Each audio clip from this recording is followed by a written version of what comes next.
Bismillahirrahmanirrahim. Today is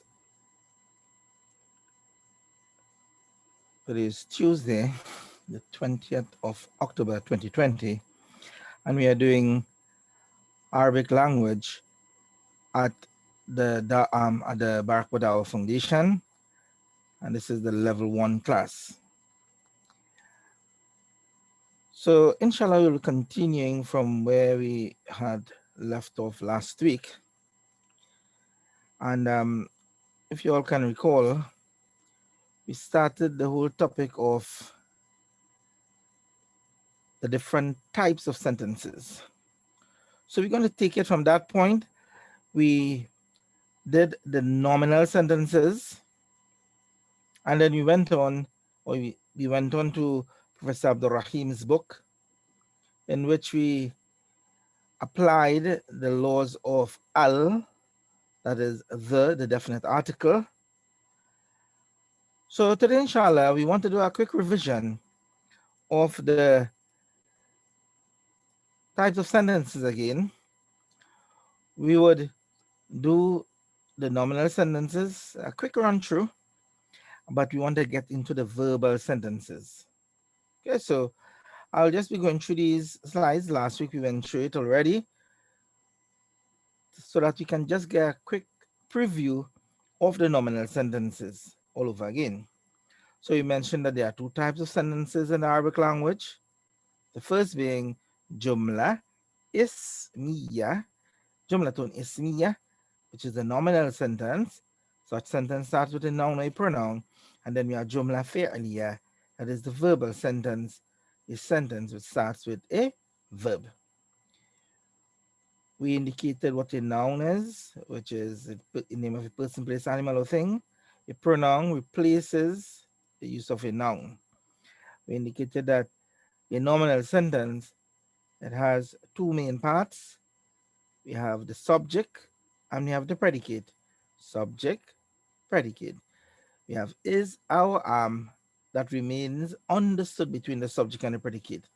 The Arabic term for subject is mubtada, that is the subject of a nominal sentence, and khabar is the predicate of a nominal sentence. And we went on further to identify agreement in the nominal sentence, that there must be agreement in a nominal sentence with respect to gender. And gender, when you speak about gender, you speak about masculine and feminine. The Arabic term for masculine, mudhakkar. The Arabic term for feminine, mu'annath. So if the mubtada or the subject is masculine, the predicate must be masculine. If the mubtada is feminine, then the predicate must also be feminine. Okay, so there must be agreement in gender between the mubtada and the khabar. And we have here an example, but with masculine. You have Zaid is a boy. Zaid is a boy. Zaid is masculine. Boy is masculine. So therefore there is agreement. So agreement exists in the sentence. That is agreement of gender, masculine. Then we have Fatima is a girl. We say Fatima is a subject. Girl is a predicate. Fatima is feminine. And likewise, girl is feminine. So there is agreement in the sentence Fatimatu bintun. Fatima is a girl. So that is regarding gender, agreement of gender. We also mentioned that in a nominal sentence, the two parts, which are the subject and the predicate, mubtada and khabar, must be in agreement as regarding number. And when we speak about number in Arabic grammar, we speak about the three numbers. What are they? Singular, dual, and plural. What are the Arabic terms for these? We have mufrad, muthanna, and jama'. Mufrad, muthanna, jama'. Singular, dual, and plural. What this means is that if the mubtada is singular, the predicate will be singular. If the mubtada is dual, the predicate will be dual. And likewise, if the mubtada is plural, then the predicate must also be plural. There must be agreement in number between the mubtada and the khabar. Let's look at some example here quickly. Firstly, the first number that we spoke about is singular. So if the mubtada is singular, the predicate will be singular. Example, we have Zaid, we have Fatima. Zaid is waladun, a boy. Zaidun, waladun. Zaid is a singular word. Waladun is singular. And of course, we also consider all the factors. So along with it being singular, it's also masculine. There must be agreement in all of these. Therefore, walad is also singular masculine. Yeah, Fatima to Bintun. Fatima is a girl. Fatima is feminine and also singular. Bintun is feminine and singular. So therefore, there exists agreement in number. And the number that we spoke about is singular. Continuing, we have agreement as regarding dual. Remember, there are three numbers, singular, dual, that pertains to two. So we have here two people, Zaidun wa Bakrun. Zaid and Bakar are waladani, are boys. Zaidun wa Bakrun, waladani. Zaid and Bakar are boys. Now, Zaid and Bakar, how many are they? They are two. So therefore, they are dual, musanna.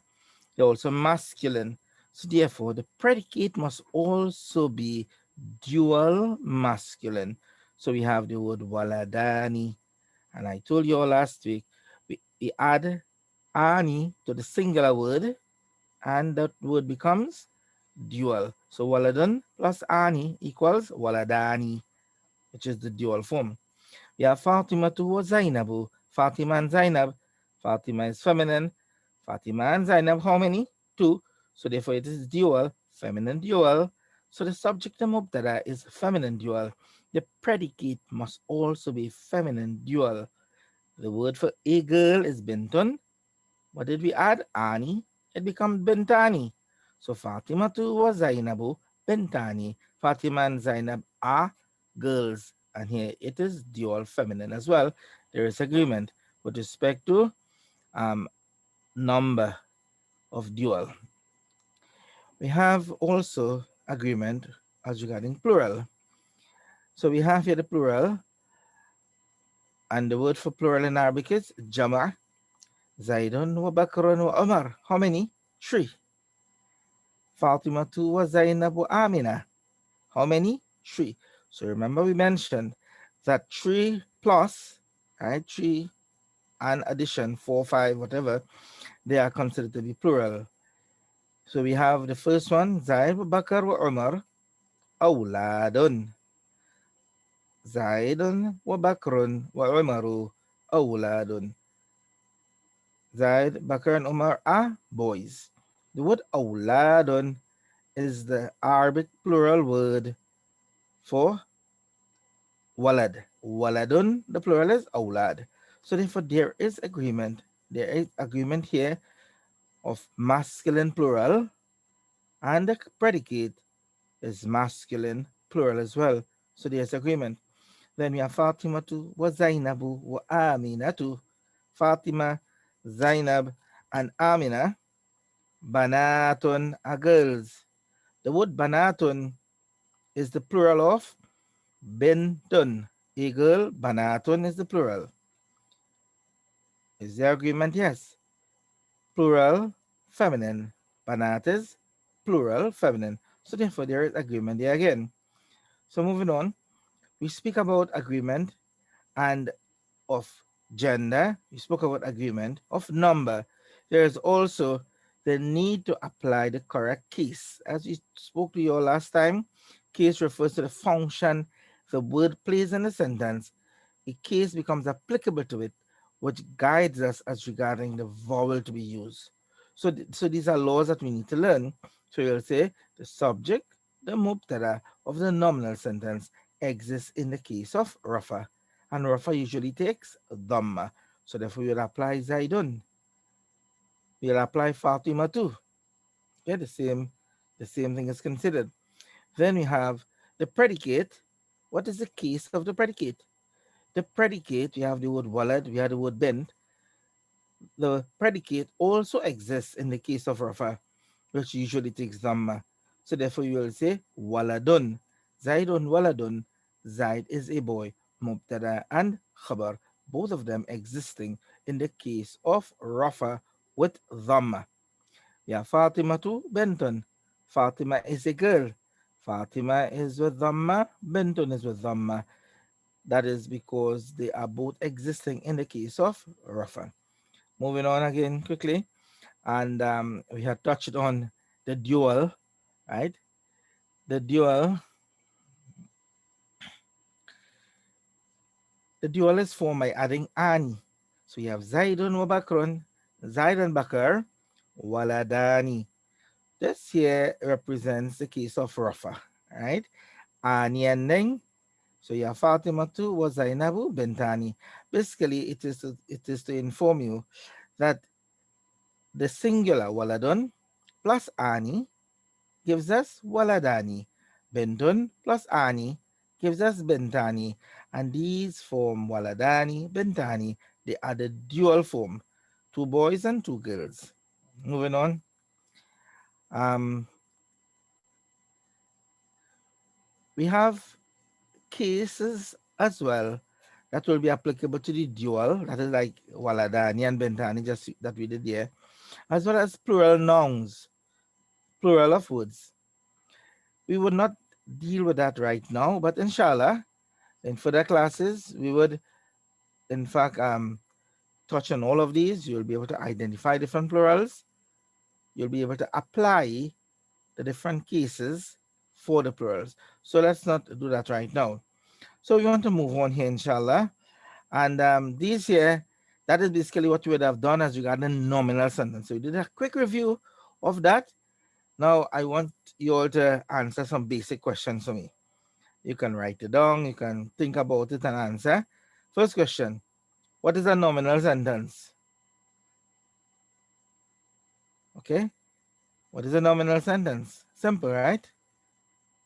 What's the answer? A sentence starts with a noun or a pronoun.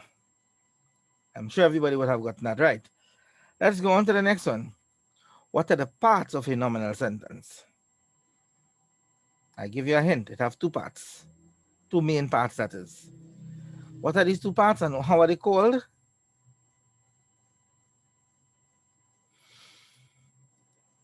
So we said there are two parts: the mubtada, called the subject, and the khabar, which is called the predicate. And the mubtada and khabar. Next question: is there a need for agreement in these two parts? Yes or no? And as an extension to the question, as regarding what? So we have agreement between the mubtada and the khabar. Is there a need for agreement, or could we mix up anything? No, we cannot do that, right? So the answer is simple. Yes, there is need for agreement. Agreement will be with gender and number. Agreement will be with gender and number. Remember, we spoke about gender being masculine and feminine, and there's agreement between boy and girl and Fatima and etc. And then we have number, singular, dual, and plural. Okay, so there is need for agreement between these two parts. Further to that, we have what case does these parts exist in, and what vowel it takes.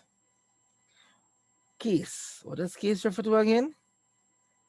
Case refers to the function the word plays in the sentence, which guides us to the vowel it takes. And there are terms for the different cases in a sentence. So we mentioned that these two parts, mubtada and khabar, they exist in a case. What is the case that it exists in? Okay. Both the mubtada and khabar exist in the case of rafa and will usually take a dhamma. So that's a quick review of it. Question. I hope you all got through that very easily. We're moving on now. The next thing, you have some simple nominal sentence to just do a quick review for our own self. You have the first one here. Zaidun waladun. Say after me. Zaidun waladun. Zaid is a boy. What is Zaid? The subject, the mubtada. What case it exists in? Rafa. for which we'll put dhamma. Waladun is the khabar or the predicate. What case? Rafa as well. And for that, we'll also put dhamma there.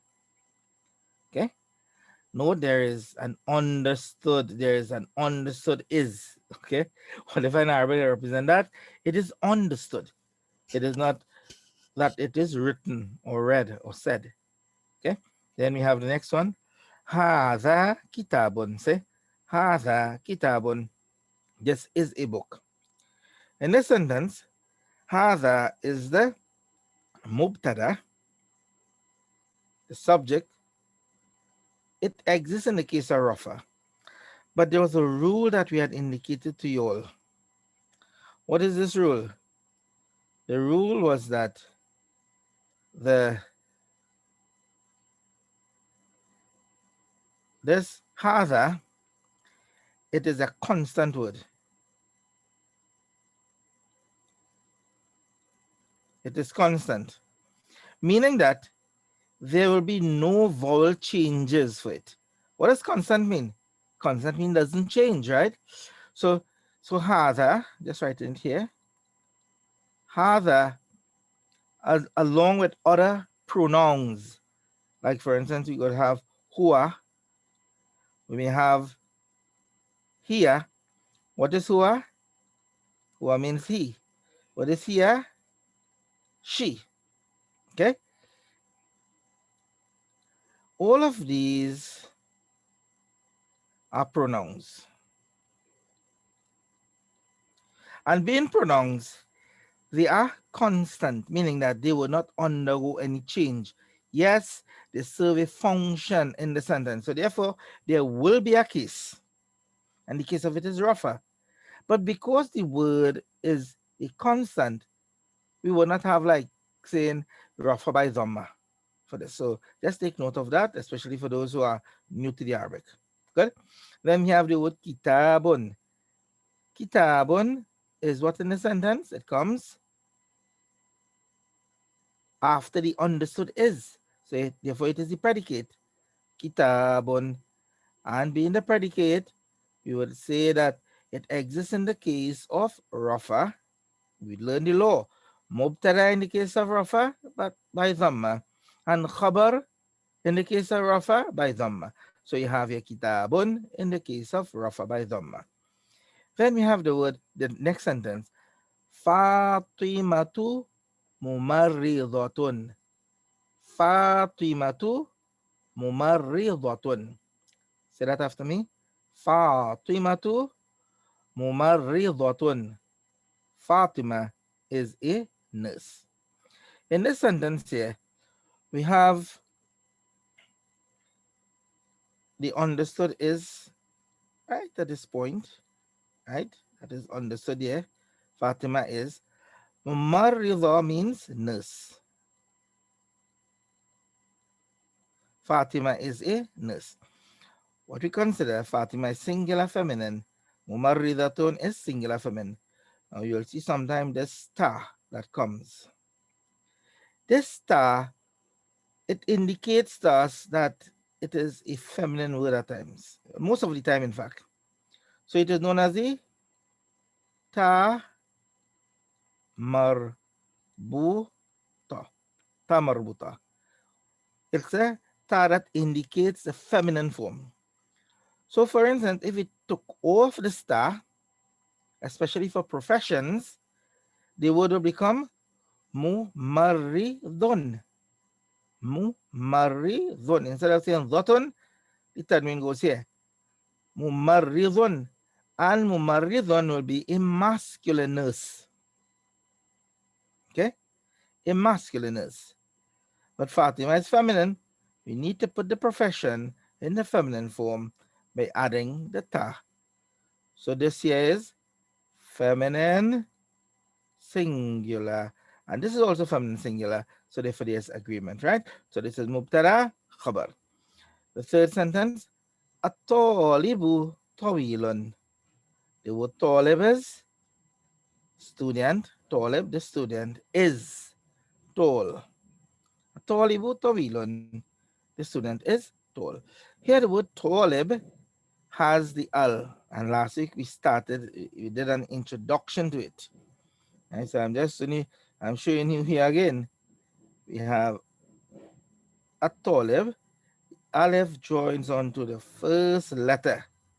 It didn't join onto the lam, it joined onto the word talib. Today, inshallah, we want to touch on that. Why? Why is it that we did not say al talib, but rather we say at talib? Okay, but this is the use of the al. And what does al gives us? The meaning of the. So this student is tall. This is mubtada, this is khabar. Singular masculine, singular masculine. There is agreement. Both of them in the case of Rafa, a talibu, tawilun. The student is tall. Let's move on. Al kalbu qadimun. Al kalbu qadimun. In this sentence here, we have the al, right? The aleph joined on to the lam and not onto the kaf, which is the first letter of the word. Why is that? Again, we will come to that shortly. Right? There are different types of letters. But this is singular masculine, al kalbu, and qadimun is also singular masculine. Both of them existing in the case of rafa by dhamma. So we say al kalbu, we say qadimun. Al kalbu, qadimun. The dog is old. We will not say the old dog, right? Inshallah, we'll come to the laws of adjective later down the road. But for the time being, we must know that this is a mubtada khabar construction, nominal sentence with its two parts, both of them in the case of rafa. As you have here, kalbu qadimun. Then we have the last one, which is ana saghiran. What is ana in Arabic? Ana means I. Ana means I. Right? So, ana saghiran, I am small. If a female was speaking, what would she be required to do here? If a female is speaking, I told you all about this, right? We have the feminine ta. We said when we are using Fatima, which is singular feminine, we added the ta to the word mumarridun, and that became mumarridotun. So if it is that Fatima was speaking and she's saying, I am small, what would she have said? She would have to put the ta marbuta next to it, and that would have become um, ana saghiratun. Note that.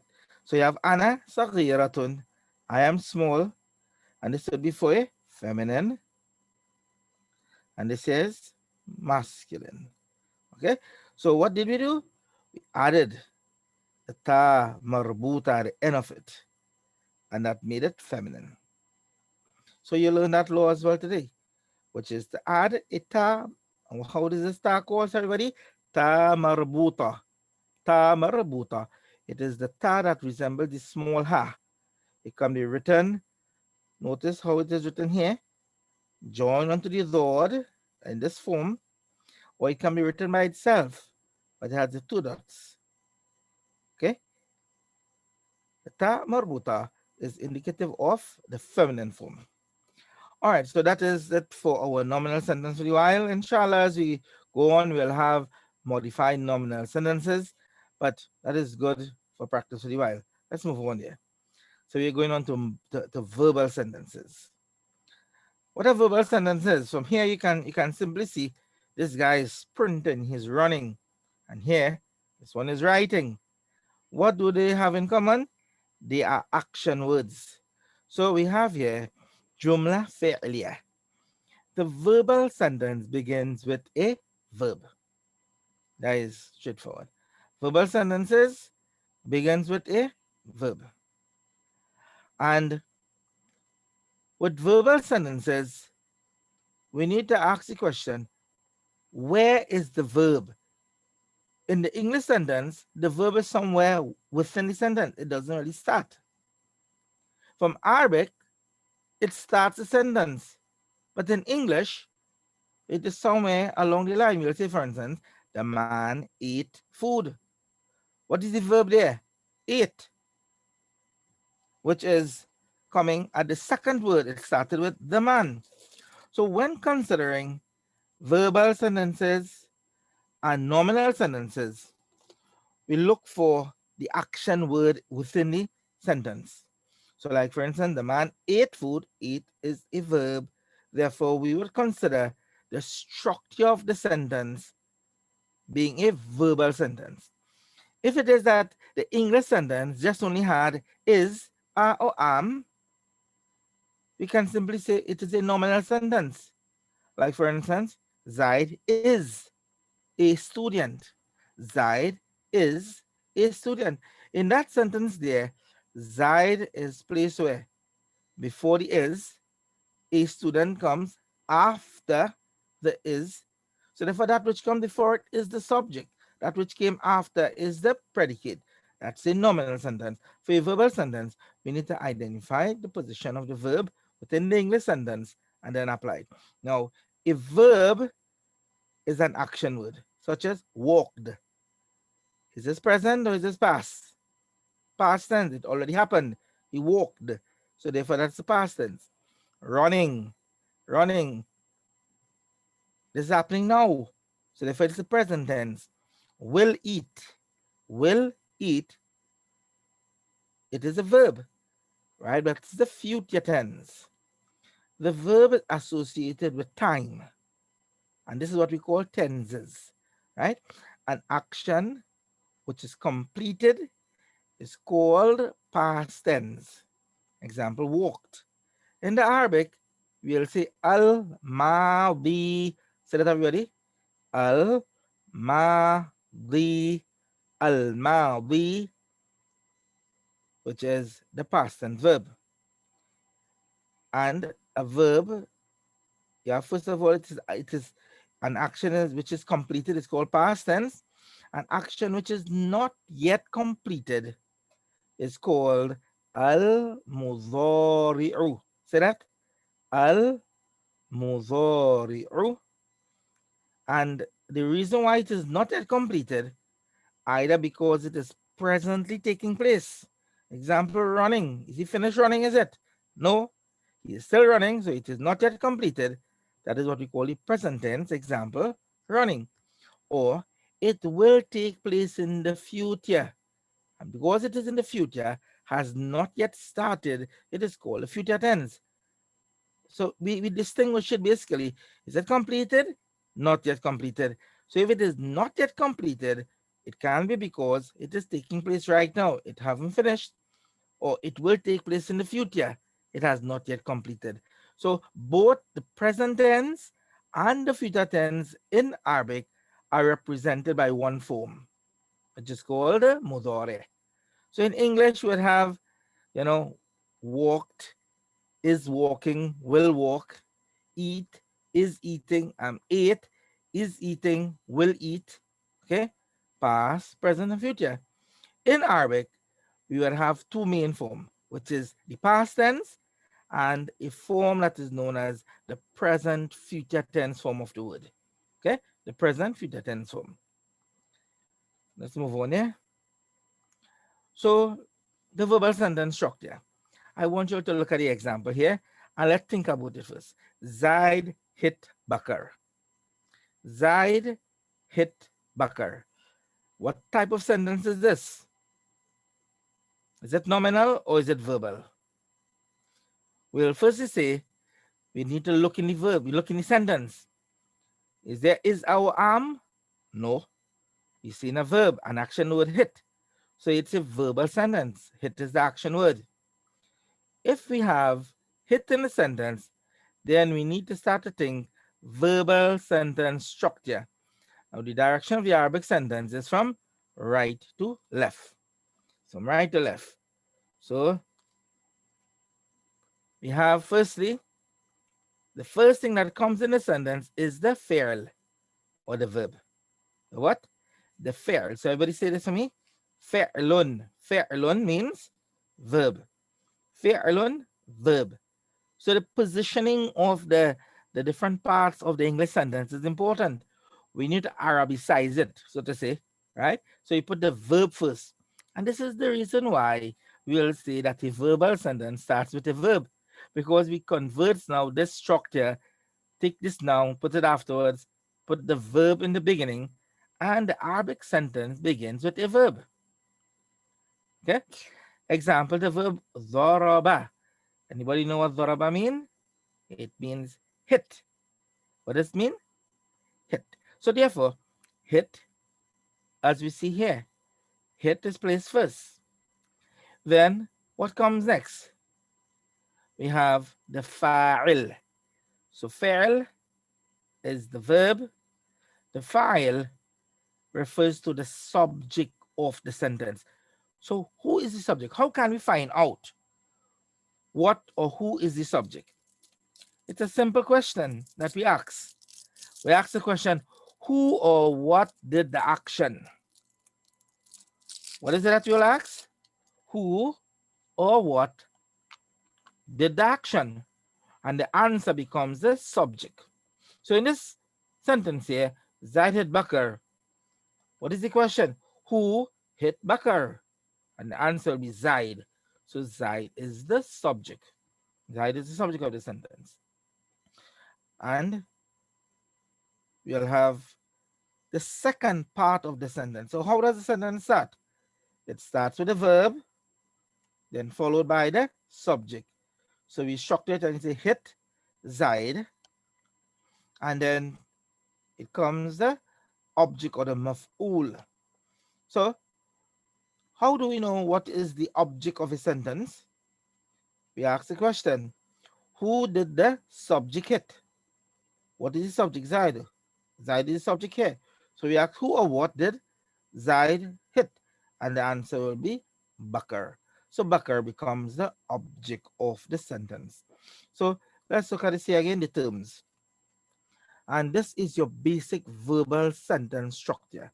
Three main elements that you'll find. The first one being فعل. Say that everybody. فعل, verb. Then you'll say فاعل, subject. And the third part will have مفعول, object. مفعول, object. Now there are different types of maf'ul. In this case here, this one really is what we call maf'ul bihi, right? Maf'ul bihi. So we can even add that if you so like. We can add that here and put maf'ul bihi, right? Maf'ulun bihi, the object. And it really means the direct object of the verb, the direct object. Okay, so again, what are the three main parts of the Arabic sentence? We have firstly starting off verb, followed by the subject, followed by the object. So let's do a little practice with this here. All right, you all observe this. All right.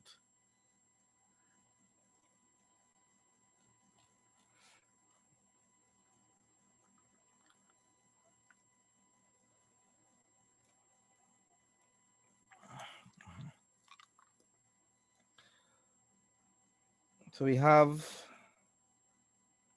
different sentences.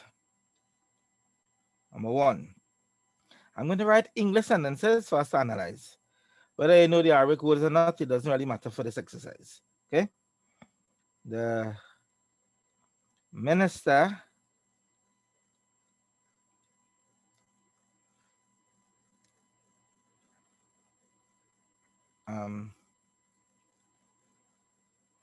took the car.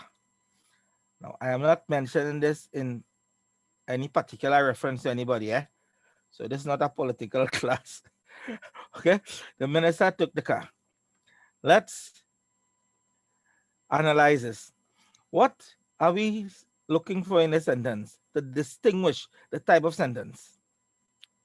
The minister took the car. We are finding that this word here, took, seems to be a what type of word? An action word, right? So this here is really the verb.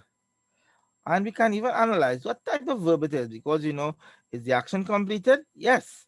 So if it's a past tense verb, and if you have a verb, who did the action? Who took? In that way now we determine who the subject is.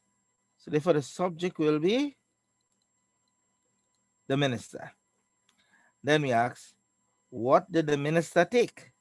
And the answer to that will be the car. So this will become the object. So if you have to rewrite this structure, so this is the Arabicize it, right? We will say, for instance, took, and maybe go in this direction. What? Who took? The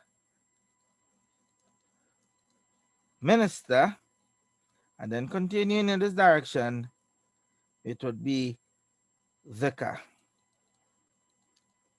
So this here is a verb. It starts with a verbal sentence.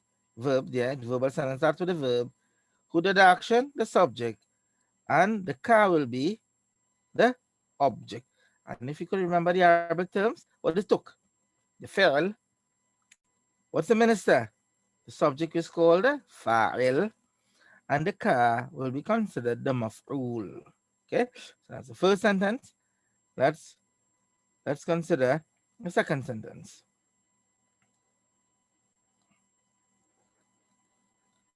The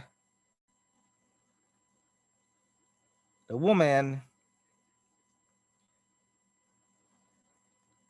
hid the food.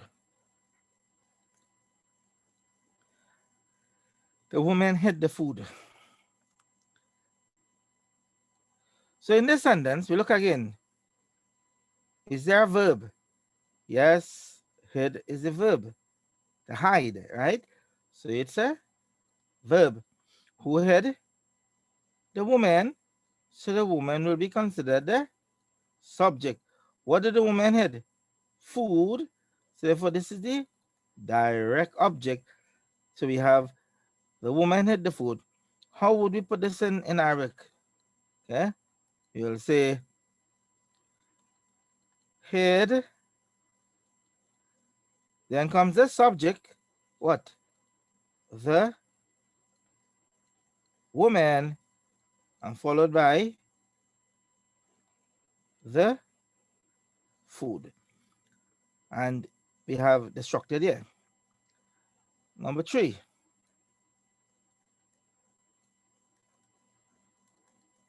The tailor is cutting the garment. Let's examine the sentence. Are we seeing any verb? We're seeing is.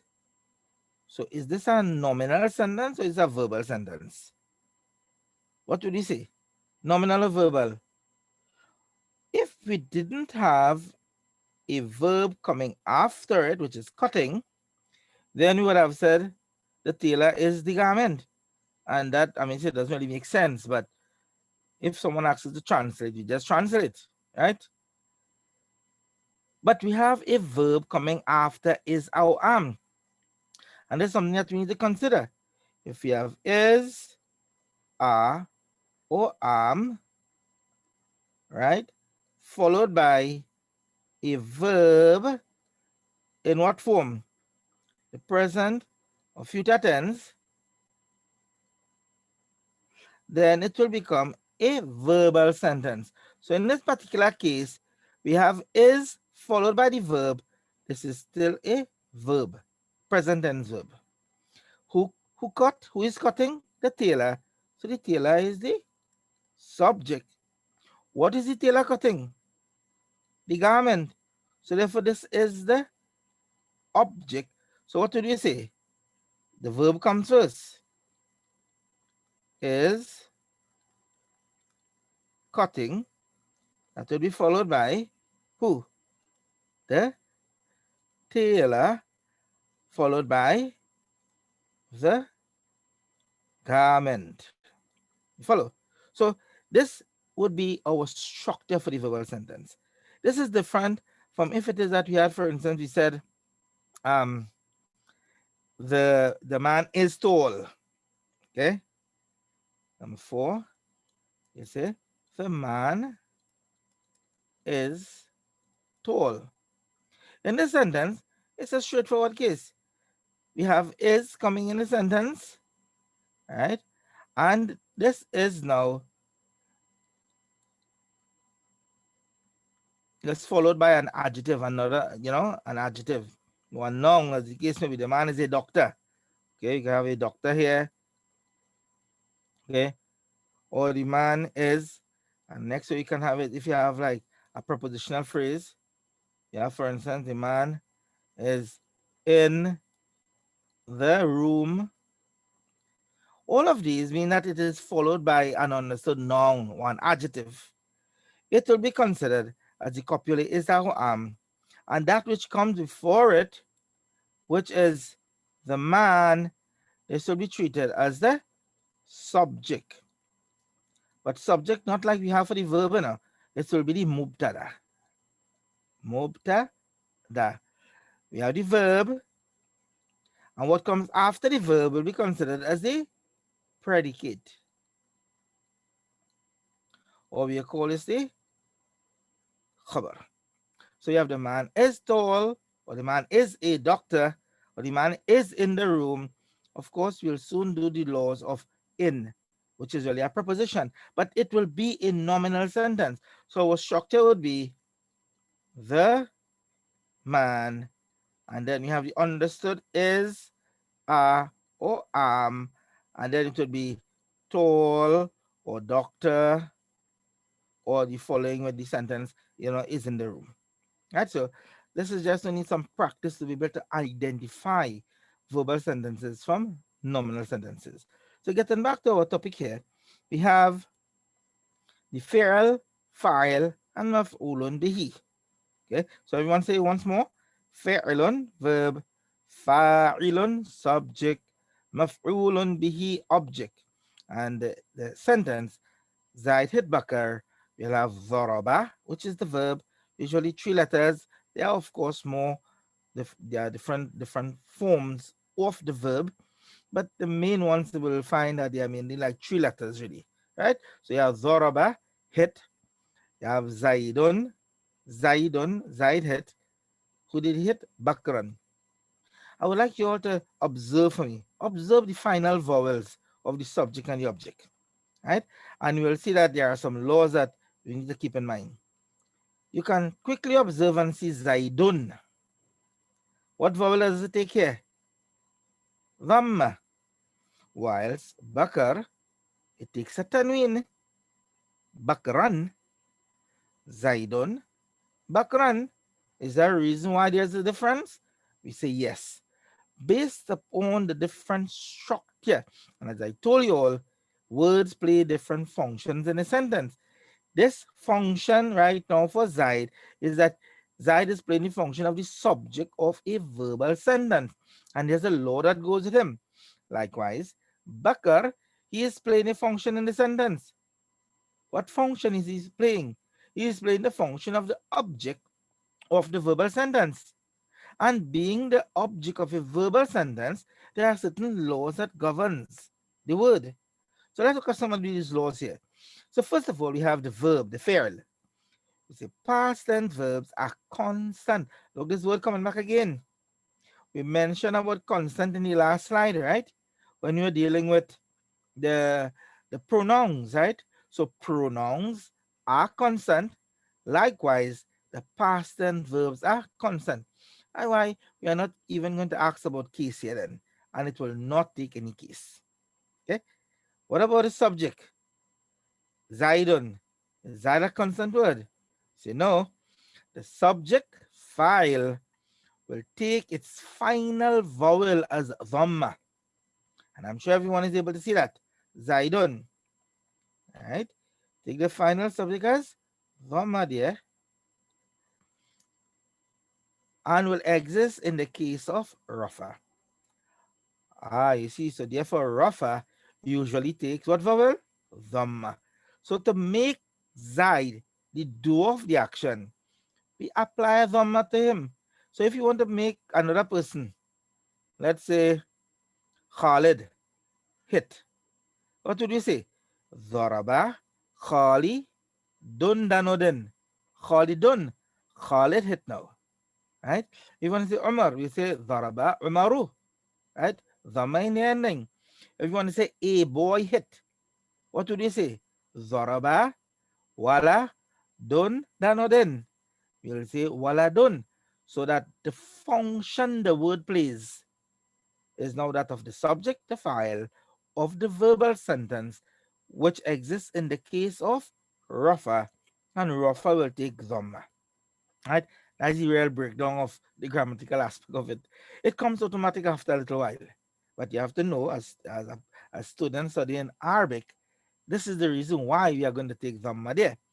Moving on, we have the maf'ul. The maf'ulun bihi, right, will take its final vowel as fatha. And you all observed that already. So what vowel do we have here? We have a fatha, bakran, and will exist in the case called nasb. So now we are here now with something new. This case is called nasb. Nasb. So that everyone? Nasb, nasb. So, or nasab, sometimes is often referred to. So you have raf'un, rafa, and we have nasab. Rafa usually takes what vowel? Dhamma. Nasb usually takes what vowel? Fatha. Okay? So let's do a quick summary of this again. Verbal sentences, we look for a verb in a sentence. When the verb is identified, the verb goes first, then followed by the subject, the doer of the action. We ask the question, who did the action? And the answer becomes the subject. Who hit? Zaid. Zaid becomes the subject. Subject is called fa'il. It exists in a case called rafa. Rafa usually takes dhamma. Then we're moving on. If an action is carried out and there is a receiver of the action, that receiver is known as the object. So who did Zaid hit? Bakar. Bakar is the object. Bakar receives the action. And as such, we say that Bakar will now be called the maf'ulun bihi. The grammatical term or the function that he's playing is the maf'ul bihi. And the maf'ulun bihi, the law for the object, is that it will take the case of nasb. And nasb usually takes fatha. So therefore, now we have a reason why we will say bakran and not bakrun or bakrin. Many of us will say this in our dua, and what will we say? Astaghfirullah ha. I seek refuge from Allah. Astaghfiru. I is the subject, as within the verb. Who am I seeking forgiveness from? Astaghfirullah ha. I am seeking forgiveness from Allah. Nawaitu sawma ghadin. Yeah, sawma and as the object. Who is fasting? Nawaitu. I intend sawma, the fasting. So you have sawma is the object. You see this all the time. So therefore, we apply it all the time. Now we are seeing the reason why vowels change because of the different function the words plays. Let's move on. Now, there is agreement of subject and verb. In verbal sentences, we must have this. You cannot just have the same verb being applied for both masculine and feminine. So follow here. In the verbal sentence, verb must be in agreement with the gender of the noun, regardless of number. That's a very important phrase that is mentioned here, regardless of number. Okay? What does that mean? Number speaks about singular, dual, and plural. So, are we going to consider number for the verb agreement? No, we are not going to do that. What we have to focus on is really what gender the subject is. So basically, what we are saying here is this. You see, when we have a sentence, we will consider now who is doing the action. Is the doer of the action a masculine? If the doer of the action is masculine, then we need to consider the masculine form of the verb. If the doer of the action is feminine, then we need to consider the feminine form of the word and how we convert it, irregardless of how many that fulfills this function of the subject. So we can have Zaid, understand? We can have Zaid, or we can have two boys, or we can have many boys. Okay? Over and there. All right. Or we can have many boys. This one is singular. Here it is dual, and here it is plural. So this statement, regardless of number, we actually see it applicable here. We are not going to consider the number and say, okay, Zoraba is a singular word. Therefore, for the dual, I need to put this dual. Again, many boys hit. Are we going to consider the plural form of the verb? No. The main thing that we are going to consider is the gender. Is it masculine or feminine? If it is masculine, then you put the verb in its masculine form and there will be agreement. You'll say Zoraba Zaidun. Zaid hit. You'll say Zoraba, two boys. Waladani. Zoraba, waladani. Two boys hit. And likewise, you'll say Zoraba Auladun. Auladun means boys plural. What did we consider? We consider gender only. One form of the verb was used, which is the singular form. That is when the verb starts the sentence, okay? Likewise, Zorabat. Firstly, let's identify how do we form the feminine. If you look at the green part here, Zoraba, the same three letters, how did we form the feminine? We added on the ta sakin. That is the long ta, tautanis, the feminine ta. So add the feminine ta, which is the long ta, to the masculine verb to make it feminine. So whatever verb we are using, we can make that verb feminine by simply adding a ta with a sakin on it. So if I tell you, for instance, just as an example, if I tell you, for instance, that the word to help is na sa ra. Nasara means help. How can we say she help? We'll add a ta. So it becomes na sa. Right, you're correct. Na sa rat. Right, and this is what we added here. Right, we added the ta with the sakin and it became feminine. So this here is the masculine. Here becomes the feminine. So this is how we form the feminine of the verb. It's very simple. Now, the point of this slide is really to teach us agreement. Agreement of subject and verb. Who hit? Fatima. Fatima is masculine or feminine? Fatima is a feminine word. Because Fatima is feminine, we need to get the verb feminine by adding the ta. Now this now would be in agreement regardless to the number. So Fatima right now is singular. Let's assume you want to say two girls now. That will become Ben Tani. Right? Two girls. And this is dual. And that's the dual form. And if you want to say many girls, the word for many girls, you have Ben and Banatun.